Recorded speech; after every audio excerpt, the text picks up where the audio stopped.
Hello everyone, and welcome to my Days of Our Lives official. I hope everyone is having a wonderful day.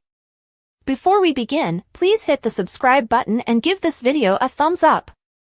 Kayla updates her buddy on her wonderful Thanksgiving with the Kiriakis in Marlena's office.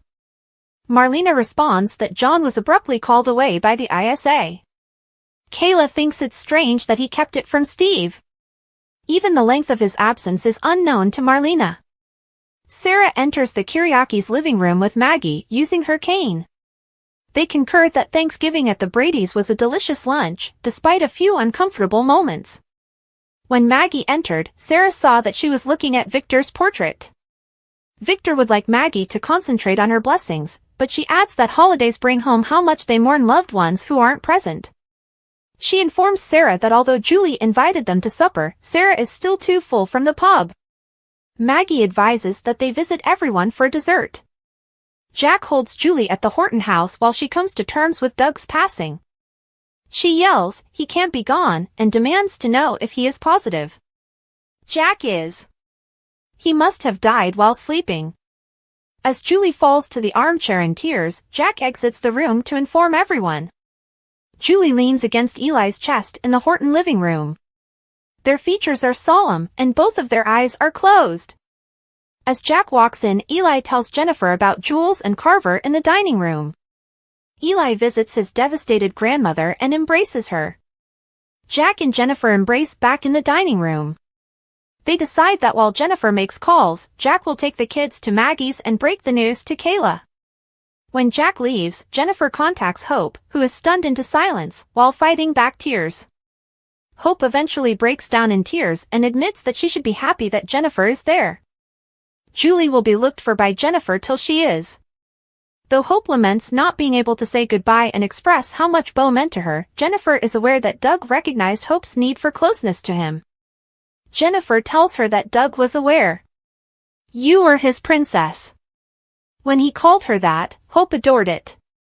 Doug and Julie sat eagerly in front of a teenaged Hope, both wearing formal attire and sporting huge hair from the 1980s. Hope hangs up and bursts into tears. She remembers the gold watch that Doug and Julie got her for turning 18. Doug assures her in the recollection that she is as loved and adored as she was on her birthday. Hope sobs in the present, "Oh, Daddy." Hope is crying when Sean discovers that his grandfather, Doug, has passed away. She informs him that even before he was born, Doug was proud of him. That remained the same. She remembers Doug giving her the blanket Addie sewed for Hope when she was a baby. After hanging up with Jack at the hospital, Kayla tells Marlena the tragic news. Marlena can't think of anything to say. Abe looks after the children at the Carvers while Lonnie updates Paulina on her and Eli's lives in Washington, D.C. They discuss them again later on and express amazement at Eli's strong bond with Julie and Doug. Jack informs Julie in the Horton living room that Kayla is dispatching an ambulance. First, Julie wants to see him. After showing her to the bedroom, Eli walks away to allow her some peace. Julie chokes back tears when she sees Doug lying on his side, dead. Doug lies on his side in bed, facing Julie, with her hand resting on his head. Eli goes back to the Horton living room and examines the picture of Doug that is on the mantel. Lonnie calls and asks when he will return. He responds. As he breaks the bad news to her, a tear slides down his cheek. Julie is sitting by Doug's bed upstairs. "I love you so much," she adds, stroking his face. "You understand that you are everything to me." Their affection for one another was insufficient. Never enough. She was strong because of his devotion.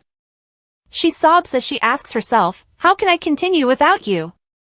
Julie kisses Doug's wedding band while it's still on his hand after having a flashback to their early courtship. Coyly, a younger, brunette, long-haired Julie moves away from Doug. He smiles after her while sporting a leisure suit. As Eli hangs up with his half-brother Scotty, Lonnie arrives to the Horton house. Lonnie describes Julie and Doug as the ideal couple after they embrace. One without the other is unthinkable to them. As she hangs up with Lucas in the dining room, Jennifer recalls how cute Doug and Julie were together. After delivering the news to Maggie and Sarah, Jack comes back. Hope remembers her father and wants to visit Bo, so Sean brings her hot tea. She prefers to go alone, but Sean offers to accompany her. When Sarah gets home, Maggie remembers ballroom dancing with Doug decades ago. Maggie shares with her how organizing a variety event to raise money for the hospital brought them together. They remember how he was naturally personable and talented. Maggie gazes up at Victor's portrait with tears in her eyes. She wants to see Julie since she understands her struggles.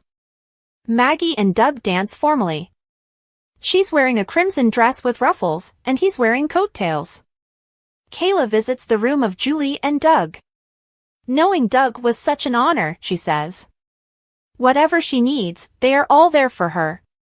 Julie holds Doug's head in her arms. She says, "Goodbye, darling.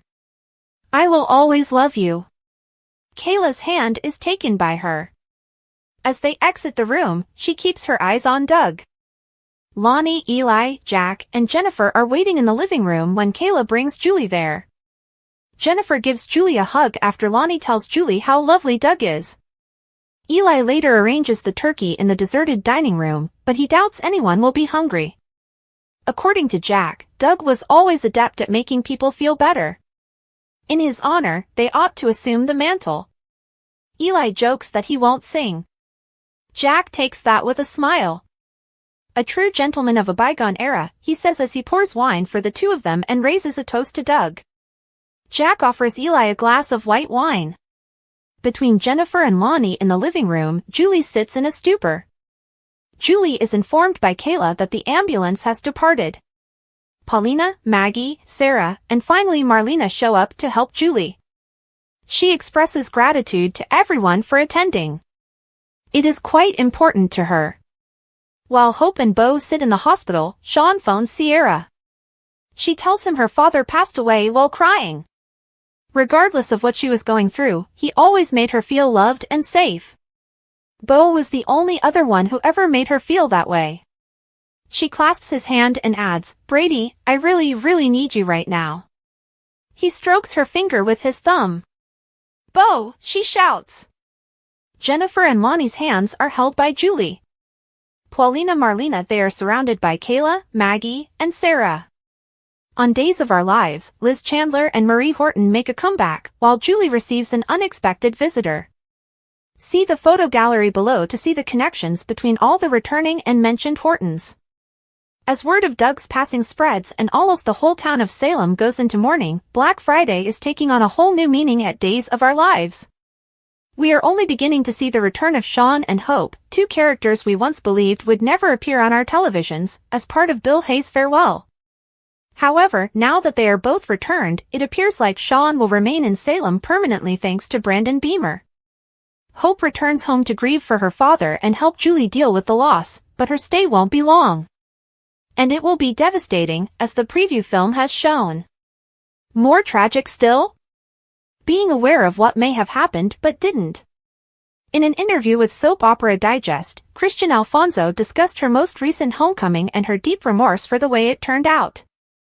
She clarified, the plot was going to be that Hope would go back to Salem and that Bo and Hope would go back to Salem to be together.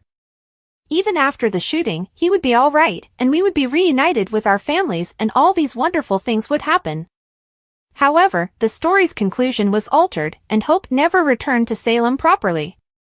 In terms of plot, that's all well and good, especially since it appears that Bo and Hope's happy ending will be approaching this year, but that transition will always hurt on a personal level. Alfonso said to SOD, "I will never get over that I didn't get the opportunity," in reference to the earlier version of the story. "I would have filmed scenes with Susan and Bill as a family. I am quite depressed about that. I was excited for the entire story because it was a fantastic idea. However, circumstances shifted and were beyond our control. However, shooting that would have been a lot of fun and pleasant." The good news is that Hope and Alfonso play a significant role in bidding Doug farewell. She hasn't been back in Salem proper for 4 years. Bo's Resurrection and Beyond Salem, Part 2 both happened outside of the U.S.